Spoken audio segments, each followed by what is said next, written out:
My name is Blake. If you have no idea who I am, then don't worry. You won't need to know anything about my past to read this, and if you want to skip the intro bullshit, feel free to skip ahead. Here's what's funny about life-changing experiences. It's really fucking tough to go back to normal. After I left Infected Town for the final time, I returned to San Francisco to find I no longer had a job, an apartment, or almost any friends. I wasn't particularly surprised, of course. I'd been gone for nearly 3 years. My bank account was okay, and I managed to track down some of the stuff that my landlord hadn't sold. But I was broke, jobless, and sleeping out of the old pickup truck for a solid month there. I took the opportunity to cut ties and make a fresh start in my new town. So it worked out okay for me. But I guess what I'm saying is, if I had a criminal record, no college degree, or even fewer bucks in the bank, I would have been futterly ucked. They never mention that. At the end of the adventure books, when the hero beats the big bad and begins his journey home, they never show the fallout when he actually gets there. Not that I'm a goddamn hero. You get my drift. Once I settle down and find gainful employment, I try to live a normal life. Get up, coffee and a cigarette, go to work, come home, smoke a joint, fall asleep. Wash, rinse, repeat. No friends, no Claire, no family. Yeah. I had an apartment and a job and money, but it sucked. Didn't enjoy the stability. I thought a lot about the town, the mold, the monsters. Even kinda longed for them. At least when I was there, or with Liz. I was never bored. Possessed, terrified, amazed, sure. Sometimes all three, but I was never fucking bored. Barely lasted 2 weeks before I started looking for freelance work online. I have a degree in graphic design. I quit my job almost as soon as I found any. Broke my lease, bought an RV. I've never looked back. Money's tight. Sometimes I can't sleep from the nightmares. I get lonely every so often, but I'm happier now than I've ever been. Even before Infected Town. I'm on the road a lot. When I can't sleep, I just drive. When I'm not hunched over my laptop working, I'm on the hunt. See, that's the thing. Infected Town haunts me. The mold and the creatures and the entity. They were so real I forgot at times that they were supernatural. And it got me thinking. What else is out there? And how prevalent are they? These creatures we don't understand. How much magic is in this world? That question plagues me. Forums like No Sleep are all well and good, but you can tell stories for hours. I want to live the stories. Call it an itch, an addiction, whatever. It's what drives me, because I think that if I don't use what the entity did to us to get stronger, it will end up killing me. Listen to me. Waxing dramatic. Obnoxious. What I came here to say is the hunt is proving fruitful. I started with Craigslist posts in my area, different websites. Usually my message was the same. Tell me your story, no matter how absurd. Show me what you got. I'll listen. I'll believe you. The local response was impressive, so I branched out to the not-so-local. I get hits almost every day when people experience the unexplainable. They want to talk about it, and I figure you guys might want to hear about it. A couple months ago, I was contacted by a paranormal research group called the Institute for Higher Knowledge, which does pretty much what I do, but with a lot more money behind it. They offered to pay my gas and lodging bills if I helped them keep up to date on what I find. No strings attached. Like a field agent or something, but I'm not actually employed there. Anyway, that's when I started making transcripts, making this shit official and all that. Whenever possible, I travel to where these people live and talk to them in person, and I always try to visit the scene of the incident. Got files on a lot of the shit that I've explored, and really interesting ones. I call them cases, like I'm some sort of hot shit paranormal detective. I'm not. There's no fucking detective work on here, trust me, but I have been all over the country. Met dozens of people. I don't always record them, but I hear a lot of stories, and yes, some of them are your run-of-the-mill ghost, demon, Sasquatch, alien yarns, maybe even most of them. Those are great, don't get me wrong. But they're not the stories I'm here to tell you. I'm here to tell you the weird ones. Note, this will probably always stick with me because it was the first real abnormal one. This also marks my first time transcribing recorded interviews, so the style might get a little bit fucked. I used initials. Mine are BE. Case number 4, The Hole. Location, Seattle, Washington. Date, December 20th, 2016. Witness name, Sam D. All last names are omitted for privacy. The relationship to the case, the tenant of the building of apartment 108 contacted me about this one on Craigslist. We're sitting in Sam's tiny living room nursing cold beers. Like most of the building, this room is dim and dusty. Even with the curtains thrown wide and every bulb illuminated, it feels like we just can't get enough light in here. Sam lights a cigarette, offers me one, which I accept. He's tall and skinny. Peaky complexion and long, greasy hair. His eyes are a little wild. His hands shake as they cup the lighter to his lips. He inhales the first drag of his cigarette with a deep and satisfied drawl of a man who would gladly embrace the more meager of comforts. I say nothing, waiting for him to start. I've learned over the past few months that if you just wait, people almost always talk to fill the silence. So I guess it started, I'd say maybe half a year ago? Maybe 6 months? Don't really know though. I mean, but I think the first time I heard anything about it was around the 4th of July. Natalie, she's on floor 3. You should talk to her too. She's the one that invited me down there. I think she found it first. Her or Maggie. They're real close. But anyway, one of them found it. And then Nat told me, and then I think it just kinda spread through the building. Everyone knows everyone. There's only a dozen or so apartments, and it's pretty tight-knit. So now most of us go down there every day. Every day? Well, yeah, man. You got something like this in your own building? You're gonna want to visit it every chance you get. We got a wonder of the world down there. So can you describe it? You said it was... A hole. Yeah, it's a big old hole. It's in the basement. Fucking mysterious. No one knows where it came from. Like, could it be an old well or something, or a sinkhole? I hear those... No, man. No way. Its shape is totally wrong. It's like... You'll see it. More like, you know those sewer grates in the sidewalk? Kind of that shape and size, but without the grate over it. Rectangular, very straight, even lines. Weird. I know. The sides look like they're concrete, water-stained. Maybe have some moss or something growing on them. So maybe it was a well or something. But that's... I don't know. That's pretty fucking unlikely. Excuse my French. No, speak as much French as you want. Thanks, man. Anyway, we measured it one time. 8 feet long, 4 feet wide. Corners are perfect 90-degree angles. And as for how deep? No way to tell, right? I mean, we've tried. We started with just tossing like pebbles and shit down there. They'd plink against the walls, but then they'd just get swallowed up. It's so fucking dark down there, man. You throw a rock or something like a big fucking stone, you know? But as soon as it falls the first 5 or 10 feet, you can't see it anymore. It's just like whoosh and it's gone. Swallowed up. Almost like there's liquid or water or something down there. But there's not.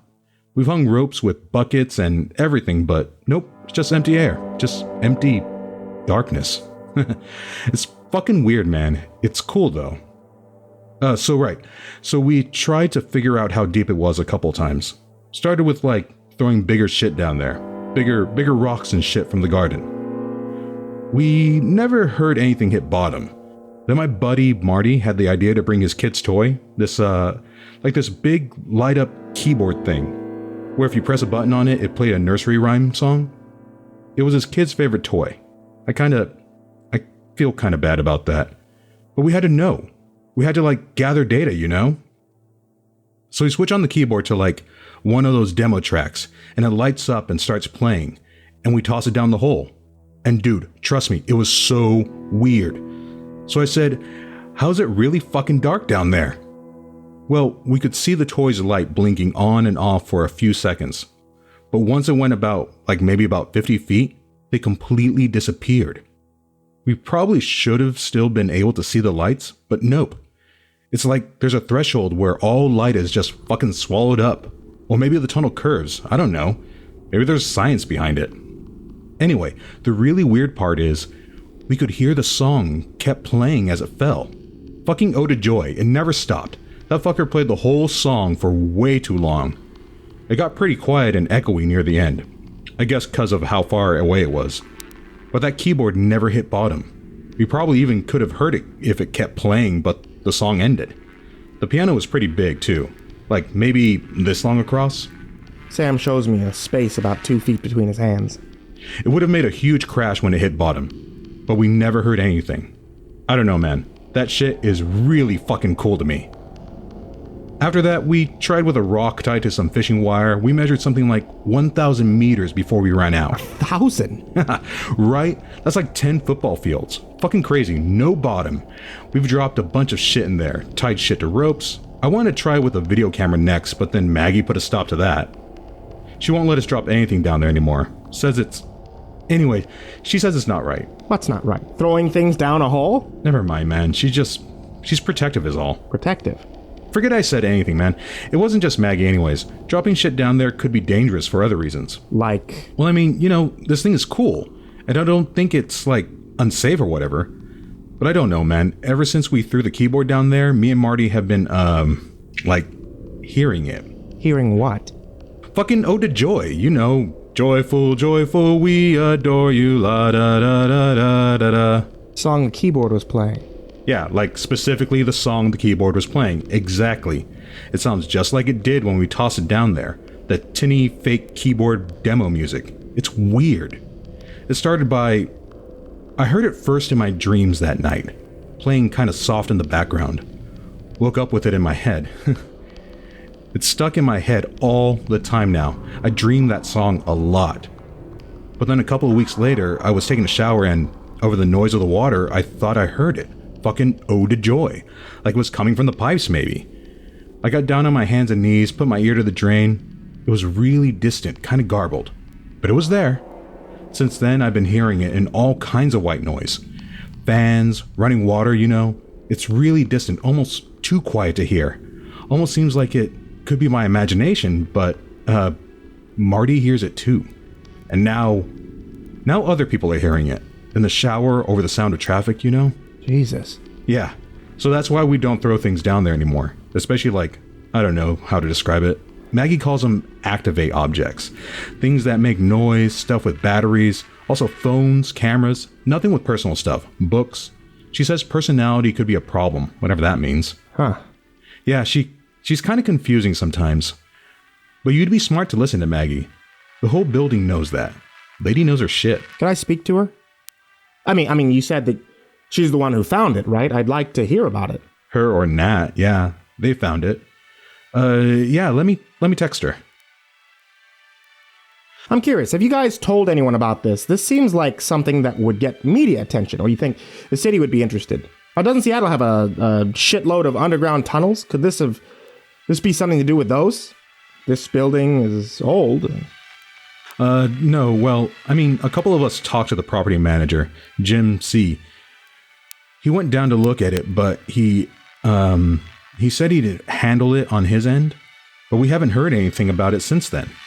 That was maybe a couple months ago. Huh. Yeah, it's for the best, though. None of us want a bunch of reporters swarming around here. The whole it's too special for all that shit, you know? I guess. You'll understand when you see it. Oh. On that note, would now be a good time to head down there for my first viewing? Well, maybe not tonight. I didn't mean tonight. Oh, you sure? I gotta see this shit for myself. No, I know. Isn't that why you invited me here? No, it's totally is just... Maybe not tonight.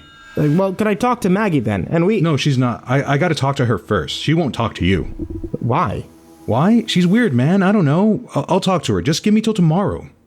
Trust me, dude. I'll get you down there. Well, we could just go right now. It's only one floor down, right? No! Fuck. Sorry. No, we can't. It'd be disrespectful. How is it? Disrespectful to Maggie. To the building. Trust me.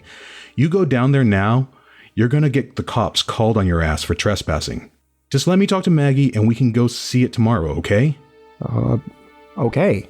Yeah, no, I understand. No disrespect meant. I know that, man. I know that. Sam suddenly seems eager to have me gone, so I leave shortly thereafter. I didn't even finish my beer. I consider going downstairs to find the hole myself. There are a few people in the lobby. It isn't blatant. They look like they're just loitering around, but I have a feeling that I'll be stopped if I approach the basement door. Date December 21st, 2016. Sam's ghosting me today. He won't answer my calls or my texts. So much for getting to see the damn thing makes me wonder what he was hiding. Why he needs all this extra time. I've avoided any crazies so far besides that lady in LA who was convinced her gothy neighbors were devil worshippers. So maybe old Sam is going to be the first. But hey, benefit of the doubt and all that. I'll talk to the manager of the building. He lives off-site, and Sam mentions that he's seen the hole too. Interview 2. Witness name Jim C. Relationship to case. The landlord and building manager since 2006. Jim C. receives me in his office in downtown Seattle. He's probably in his 60s, thin and wiry, with mean blue eyes. When I ask, he tells me in a brisk and, harassed kind of way, that his company manages 5 different sites around the city. Then he demands to know if I'm a journalist or something. He relaxes when I say I'm not, but now he's even more suspicious. He doesn't want to be recorded. I record him anyway. So can we wrap this up if you're not here to inquire about rentals? I'm interested in the building. Uh-huh. What about it? Well, I talked to your tenant, Sam D., about some kind of old well in the basement. Oh, Jesus, not you two. If I hear one more word about that goddamn hole, I'm gonna lose my fucking mind. Okay, some of your tenants have been complaining about it. Complaining? I fucking wish. They talk about that hole of theirs like it's the lost fucking city of Atlantis. For the first couple of weeks, I got a few of them asking if it was a construction project or something. No, I says to them, no construction going on in that building, far as I'm aware of. Better not be anyway. Finally, it got so bad I took a trip over there to check it out myself. Those people... that building is full of fucking loonies. Every single one of them. I mean, what are the odds of that? You fill 14 different apartments with 14 different families, and everything seems normal. For years, some of them, you think you got lucky. You think they're pretty good tenants. But it turns out all of them are fucking crazy. I don't know. This hole or whatever it is. I mean, you have to admit, it's pretty interesting. I can kind of see why they're excited about it. Have you been down to that basement, son? No, well, not yet. That explains it. There's no fucking hole there. Sorry, what? That's right. There's nothing there. I've checked. It's just, you go through that door off the laundry room, there's just an empty, half-finished basement. There's no goddamn hole. There's never been any goddamn hole. But you ask any tenant in that building, they'll insist there is. They'll insist it showed up 6 months ago, just appeared out of nowhere. They'll try to show it to you. 20-odd people. Every single one of them with the same story. Even the kids. Fucking crazies. Okay. So, what is this? Some kind of group delusion? Whatever it is, and before you ask, it's not carbon monoxide, lead poisoning, or mold. I had that place inspected months ago. It's an old building, but it's safe. And these people, you knew them before? Oh, sure. Some of them quite well. And they seem, mentally healthy. Mentally all there. I never noticed anything off. Sure, 1 or 2 of them have always been a little rough around the edges, but they're good people. Good tenants. The lady in 306 is a second-grade teacher, for Christ's sakes, and a couple of them are students at the U. It's not a building you'd expect to turn into an insane asylum. Huh. Then I wonder. I'm cut off by the shrill ring of my cell phone. Shit, sorry. I fumble it out of my pocket and go to end the call when I see the contact name. Sam D. Shit. I gotta take this. I rise out of my seat, already heading towards the door. Thanks for your time. Jim waves me off, turning back to his work. I answer Sam's call as I'm pushing through the building's glass door. Hello? Hey, Sam. I'm glad you... No, I'm just on... Oh, shit, she does? Yeah, no, I can't... Give me 10 minutes. I'm on my way. Interview 3. Witness name Maggie M, Natalie W, Sam D. Relationship to case. Tenants of the building. Apartments 309, 306, and 108, respectively. Maggie M has offered to hold the interview in her living room. I don't know why I'm surprised. The way Sam talked about her, I expected someone hermetic or at least unsocial. But Maggie is the gorgeous woman of around 35, vivacious with fiery red hair. She laughs loudly, curses often, and smokes like a chimney. Also present is Natalie W., who Sam tells me first showed him the hole. Slightly younger, slightly quieter, and far more serious than the other girl, but perfectly pleasant nonetheless. Maggie's hand rests casually on her knee throughout our conversation, so I assume they're an item. Sam's here too. He hovers around behind the couch the women are seated in, looking down and restless. I have to wonder if there's some recreational drug use going on here, maybe meth. If what Jim C. said is true, maybe this whole damn building's on something. We end up talking casually for over an hour before the hole is even discussed. Maggie is charisma personified. If not for the fact that she's clearly taken, I'd be tempted to make a move. I forget completely why I'm here. I enjoy myself. And then Sam says this. Oh shit. Were we gonna show Blake the basement? The mood shifts. Maggie's laugh trails off as she turns to give Sam a look that I can't catch. Natalie leans forward, clearly excited. Yeah, what do you say, Mags? Maggie turns to regard me solemnly, thoughtfully for a moment. I feel unaccountably nervous, like I'm waiting for an interview or a stay of execution. You could hear the muffled clink of my fingernails in this recording as I tap it restlessly against my glass. Finally, Maggie's mouth splits with a wide grin and I relax. My sigh is embarrassingly audible. She winks at me. How about it, handsome? Think you're ready for it? I think it's about goddamn time. Nat and Maggie burst into laughter, which on tape sounds a lot more like cackling than it did at the time. Yeah, I think so too. You seem alright. We start to move as a group towards the door, starting the long hall down to the basement. I keep asking questions and recording for the duration of the journey. You guys are pretty selective with who you choose to show this thing to, huh? People are narrow-minded and selfish. We'd do best to keep it out of the hands of those who would use its power to do harm. You can't be too careful. Hold up, I'm sorry, Maggie. No disrespect, but I mean, we're talking about a hole here, right? I agree, it's weird, some kind of anomaly, but what power could it possibly have? What a question. You'll understand when you see it, Blake. Yeah. They always do. Well, looking forward to it, I guess. How'd you find this thing anyway? Natalie found it. Oh yeah? What happened? I was doing my laundry in the basement, like I've done 1,000 times. I've lived here 4 years. Nothing even close to this has ever happened to me. I had no idea our building is special. Maybe that's part of it. The way it took you by surprise. Maybe that's how you know it's a real miracle. I think so. It must be. So you were doing your laundry? Yes, there's a door down there. You'll see it. It leads to an unfinished portion of the basement. I guess a storage space? It's right across from the washing machines. And before then, the door had always been closed and locked. I've tried it a couple times out of vague curiosity, but no, it was always locked. I never really thought about it. I figured management kept, I don't know, cleaning supplies in there. But that morning, as I did my laundry, I felt something. Like if you could feel a whisper, physically feel it, not hear it with your ears, actually feel the whisper envelop you. Soft, but strong, like it was calling me. Beautiful. And I turned around, and I saw that locked door was standing open. Just a little, just a couple inches. I'd never seen that before. And at first I thought, that's kind of creepy. I didn't like having my back to it, so I went to check it out. But as soon as I got closer, it didn't seem so scary anymore. It just seemed new. I opened the door wide. It's very dark in there, as you'll see. And that's the first time I saw it. Of course I got Maggie right away. Things like this rarely come into people's lives. Almost never. We decided we had to share it with the rest of our neighbors. Yeah? Things like this? It's mythical. Its shape alone could tell you that. Four-sided, perfect, divine, too concrete, measurable dimensions, length and width, and a third unknowable depth. Like the faces of God. It means something. It has to. You don't keep mythical secrets from those who could learn from it. We aren't old men in white robes with closely guarded, Kabbalistic secrets and vast hoards of wealth. We are a new kind of student. We believe everyone should see. But you don't want media attention.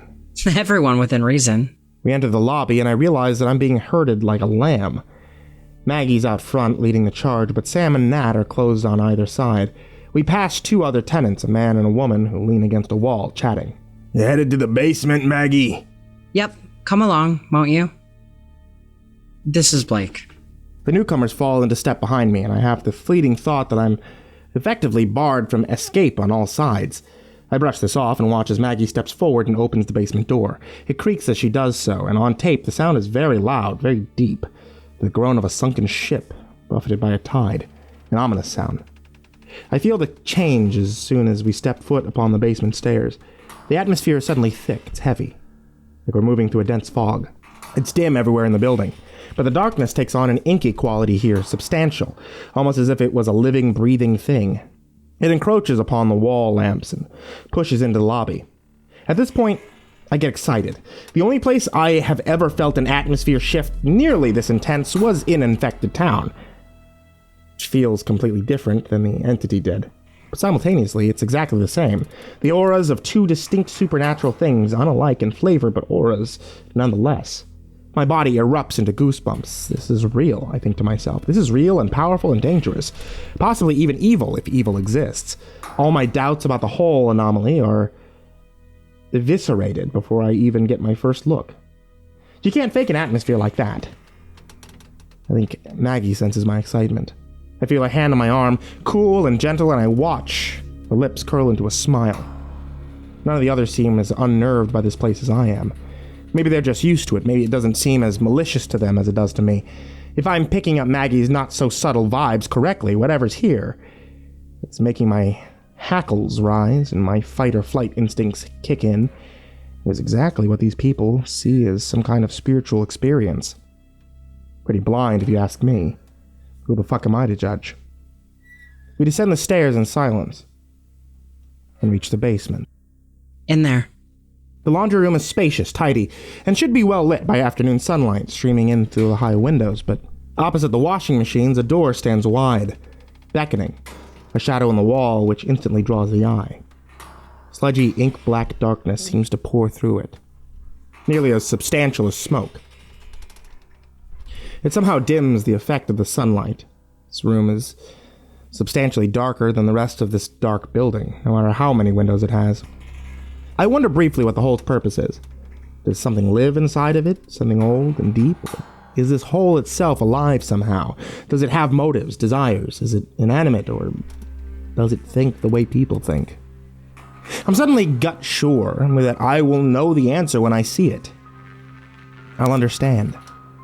I cross the laundry room, still flanked on all sides by the tenants of this dark place. People who already know and understand the whole. No wonder they're entranced, I think. Power like this mesmerizes, so it attracts, and mere humans who are drawn to its web from my experience rarely escape. There we go, waxing dramatic again. We stop in front of the door, and the darkness inside seems to writhe in anticipation. I can barely see the room beyond. Shadows coat and cling to every surface. After you. Maggie waves me inside. I step into the hole's chamber, the tenants following close behind, silent. I linger in the doorway, not wanting to fall into the pit in case its edges are closer than I surmise. The room is very dark, with rough stone walls, packed dirt floor. And for a moment, that's all I can make out. Blinking rapidly, my eyes slowly adjust to the darkness. And I'm able to see it. Isn't it beautiful? I don't respond. It feels lonely somehow. Lonelier every time I visit. Like it wants something. Like the whole wants. But I come down here every day. We all do. Spend hours with it. Shit, why's it gotta be lonely? I think. Maybe it wants more than that. I feel that it wants to be close to us. Closer than we are right now. I think I want that too. Murmured agreements from the others. How do we do that, Mags? Give me time. I'll think of something. As they talk, the group moves around me, leaving me by the door to head deeper into the room and form a loose semicircle. I'm thoroughly unnerved by the conversation, and their attention is completely preoccupied. Their eyes are all fixed down into the hole, converging on the same distant point as though staring into a black abyss. As I watch them, I notice the pale, sickly sheen across their foreheads. Their manic expressions. I notice for the first time how sick they look. The waxy skin, the black circles under wide eyes, the deep creases in their smile lines. Obsession personified. Soon the group falls quiet, one by one. The silence rings in this recording. eerie and complete. The 5 tenants' gazes are still fixed downward. Down into the depths. But the cognicy leaves them. Their eyes go blank, their mouths go slack, their shoulders slump. It's like they're completely entranced. More than that, it's almost like they're listening to something. It's a long, silent moment as the 5 people stand swaying in the dark room. I'm in the doorway watching with confusion and mounting horror. I can imagine them doing this a lot. Every day. If Sam is to be believed, it seems normal for them, as they were doing anything strange at all. It's just a part of their daily schedule. Get off work, go to the apartment basement, zone out with a hole for an hour. Then, and maybe it's the trick of the light, maybe I'm so wound up I imagine it, but I swear suddenly all 5 of them look up at once. No communication passed between them, but at the exact same instant, all 10 eyes flick upwards. Together as one. I'm already about to back out of the room when this happens, but I freeze under their collective gaze. For a long time, the group watches me with animal intensity, and I stare back. I see Maggie nod almost imperceptibly to something I can't hear, and through the darkness I can barely make out that her lips are moving in a silent litany. Where the other mouths hang slack, hers curves upward in a greedy smile. Where the other eyes are dull and unfocused, hers are sharp and shining. Slowly she raises her hand and reaches out to me. I slip backwards out of the room without any more ado. I turn and head quickly for the stairs, and by the time I get to the lobby, I'm running. It was a relief to get out of that building, into the light and normalcy. That darkness was pervasive, oppressive. I left Seattle immediately, like I was running for my life. For days after, I felt the hole's aura clinging to me, oozing through my pores. Whatever presence is in that building, it's something real, something even a hard-headed skeptic would have trouble scoffing at, and it's something bad. Otherwise, I don't know what it is. What to define it as: a creature, an anomaly, a beast. I don't know exactly how it affects the tenants of that building, and I don't know what it wants from them. But I do know that when I walked through the door and peered through that darkness, all I saw was a plain dirt floor in an unlit but otherwise nondescript basement room. There was no hole there. There's nothing else to this story besides this. A few months later, I googled that apartment building just to see if anything popped up, and none of the tenants ever tried to contact me after I left without a word. I had a feeling they were sort of used to my kind of reaction. Not a lot popped up on the search pages besides an article on a 3-year-old boy who'd gone missing from there a few weeks ago. He'd been staying with his dad, who was also missing. Mom thought he'd kidnapped him. Piqued my interest, so I called Jim C., the landlord, and transcribed our conversation. Case number 4, the hole, addendum. Date, March 10th, 2017. Phone call with Jim C. Hello? Hi, Mr. C., this is Blake E. We talked back in December about that building. Blake! How are you, son? You remember me? Of course I do. I'd never forget you. How much you helped me. No, I think that you might be... After you came in to ask about the hole, I figured I'd go back to that building to check it out again. See if there was something I missed. And there was, sure as shit. Couldn't believe it myself. But sometimes I guess it takes more than once to really see it. Hold up. You saw the hole? Of course I did. It's there, plain as day. I'm on my way over for a visit right now, matter of fact. It gets lonely, you know. Now that the building's empty. The hole gets so lonely. I visit every day, but I don't think that's enough anymore. Jesus Christ, Jim. I don't know what you're thinking, but... Oh, I know you worry. Everyone worries. But I tell them, and I'll tell you, there's nothing to fear. The hole is... it's special. It's really something special. It's... Son, I don't use this word a lot. But that hole is something sublime. You gotta be kidding me. Don't believe me, huh? Can't blame you for that. But you will. Just come back and visit sometime. You'll understand when you see it. No, please listen to me, okay? That thing is bad news. Well, it was great catching up, old friend. Thanks again. You really... really helped change things around here. I just got to the building, so I'd better head inside. Jim. You want to come up and visit sometime? I will. Jim, if you turn around right now and go back home, I'll go to Seattle by tonight, and I'll come visit. You just wait for... I'd better go. Don't want to hold things up. It's an important day for me. For us. I'll talk to you later if I'm still around, I guess. Jim, Jesus! Bye now.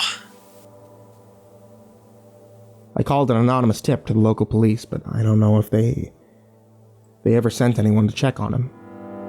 I was in Kansas at the time. Driving back to Seattle wasn't feasible.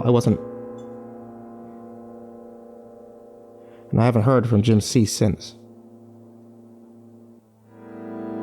That night I started looking up the tenants I knew by name. News sites, social media, whatever. Sam D., Margaret M., Natalie W. Missing.